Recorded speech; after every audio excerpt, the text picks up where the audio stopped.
What do the New York Knicks, a Serbian basketball team, and $300,000 have in common? They're all key players in the most mind-bending NBA trade of the year.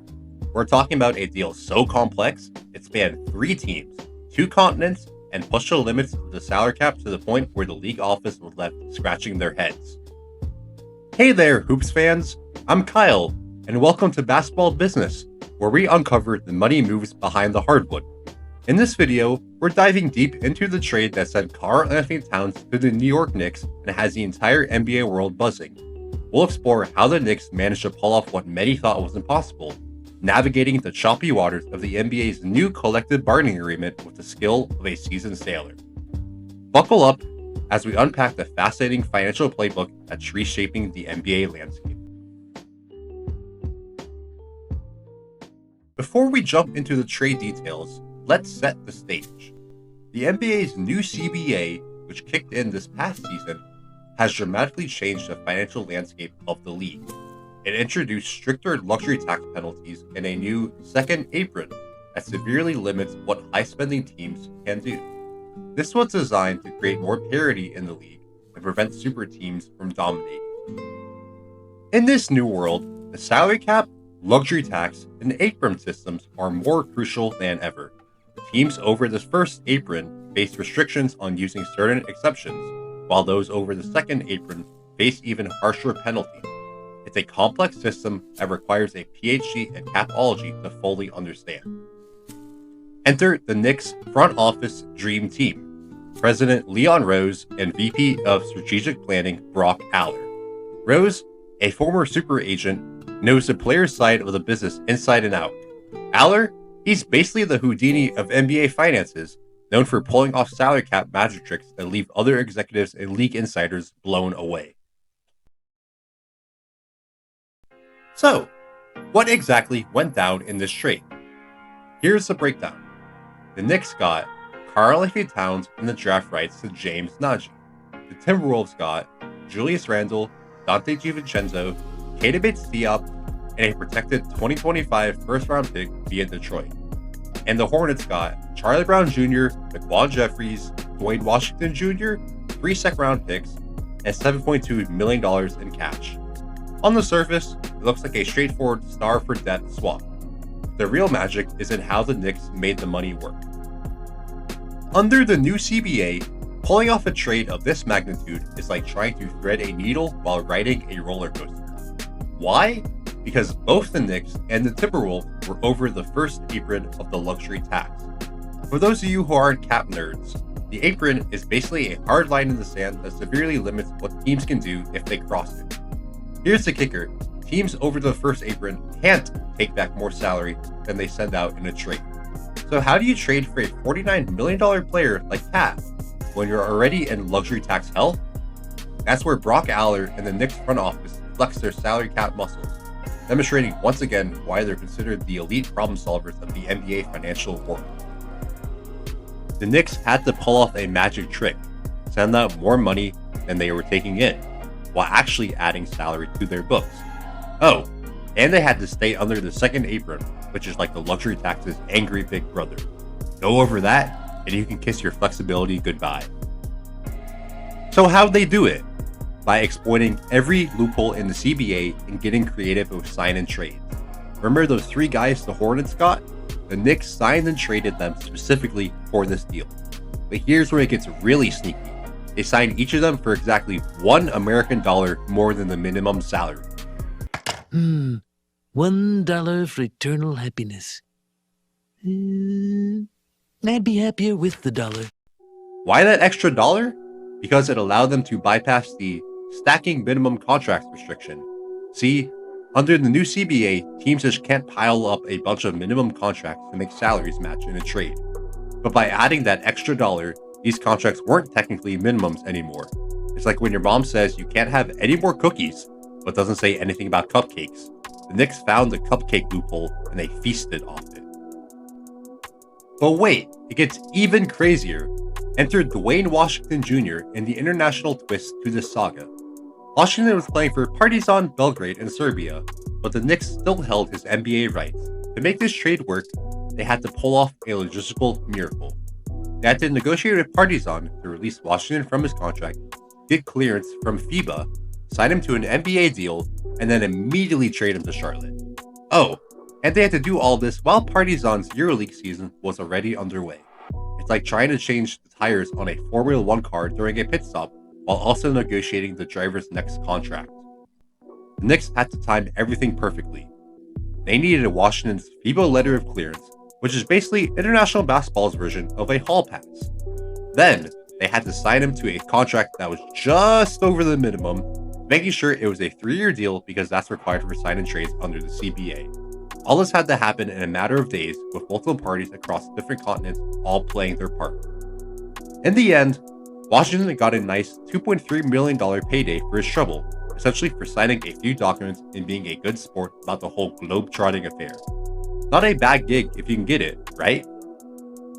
This whole sequence of events is a perfect example of how the new CBA has made trades, especially big ones involving star players, incredibly complex. It's not just about basketball anymore. It's about being creative, finding loopholes, and sometimes, yes, finessing the system. The Knicks didn't just wake up one day and decide to trade for Karl-Anthony Towns. They've been laying the groundwork for a trade like this for years. Remember when they signed Jalen Brunson to that descending contract in 2021? Or when they inked Mitchell Robinson to a deal that paid him less each year? Those weren't just smart individual moves, they were pieces of a much larger puzzle. By structuring contracts to decrease over time, the Knicks created flexibility for future moves. It's like they were playing financial Tetris, setting up the board for that perfect line clear 2 years down the road. Even their draft night removers played a part. They traded down, picked up an extra second round pick, and even got their first round pick, Hakom Dadide, to sign for 80% of his slot value. Every dollar saved was another dollar they could use to make this trade work. Despite adding Cat's massive contract, the Knicks managed to stay under the second apron by just $300,000. This gives them more flexibility going forward and avoids the harshest penalties of the new CBA. Long term, this move locks in the core of Towns, Jalen Brunson, and OG Anunoby for the next few years. It's a big swing, but one that can pay off if this group can gel. Now, you might be wondering, why would Minnesota trade away a star like Cat? It all comes down to money and flexibility. The Wolves were staring down the barrel of some serious luxury tax bills. By moving Towns, they save about $13 million this year and set themselves up for much more flexibility in the future. They're betting on Anthony Edwards as their franchise cornerstone, and this move gives them more room to build around him. Plus, they get a former All-Star in Randall and a solid 3D guy in DiVincenzo. It is a step back talent-wise, but it might be a step forward in terms of team construction and financial health. And who knows? Maybe the Timberwolves reach a new level with their revamped roster. Adding to the complexity of this decision is the ongoing ownership dispute between current owner Glenn Taylor and a group led by Mark Lowry and Alex Rodriguez. With the team's sale hanging in the balance and headed to arbitration, this trade could be seen as a strategic move to streamline finances. The uncertainty surrounding this team's future ownership may have influenced the front office decision to prioritize financial flexibility over keeping their star center. More to come in a future video. Let's not forget about the Charlotte Hornets in all of this. They might not be getting any stars, or even any players that they plan to keep this season, but they played a crucial role in making this deal happen. By using their room exception as a trade exception, a first under the new CBA, they were able to absorb the contracts of Brown, Jeffries, and Washington. In return, they got 3 second-round picks and $7.2 million in cash. Not bad for essentially renting out the cap space for a few days. They have already released Dwayne Washington Jr. back to Serbia, and Charlie Brown Jr. and Daquan Jeffries are expected to be cut for roster size purposes. It's a great example of how even teams not directly involved in the star player shuffle can benefit from these complex trades. The Hornets turned their financial flexibility into future assets, all without giving up anything of real value. So, What does all this mean for the league as a whole? Well, it's a perfect example of how the new CBA is changing the game. On one hand, it shows that where there's a will, there's a way. Teams can still make big moves, even with all these new restrictions. But on the other hand, it illustrates just how complex and difficult these deals have become. This might be the biggest trade we see for a while, simply because it's so hard to pull off these trades with the new CBA apron restrictions. Also highlights the growing importance of front office wizards like Brock Allard. In today's NBA, having a cap guru might just be important as having a star player. This trade isn't just a win for the Knicks, it's a blueprint for how teams can navigate the new CBA. It shows that with enough creativity and foresight, big moves are still possible even with all the new restrictions. For New York, it positions them as a potential contender in the East. But more than that, it establishes them as one of the savviest front offices in the league. And there you have it, folks.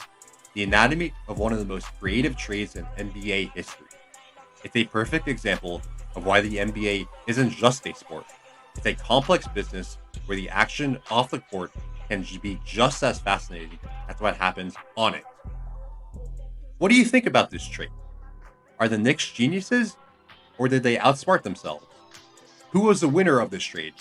Let me know in the comments below. Thanks for watching this video. If you enjoyed it or learned something new, please like, comment, and share with someone you think would enjoy. Subscribe for more great content on the off-court money moves that make the on-court plays. Until next time, this is Kyle with Basketball Business, reminding you that in the NBA, the real game is often played in the front office.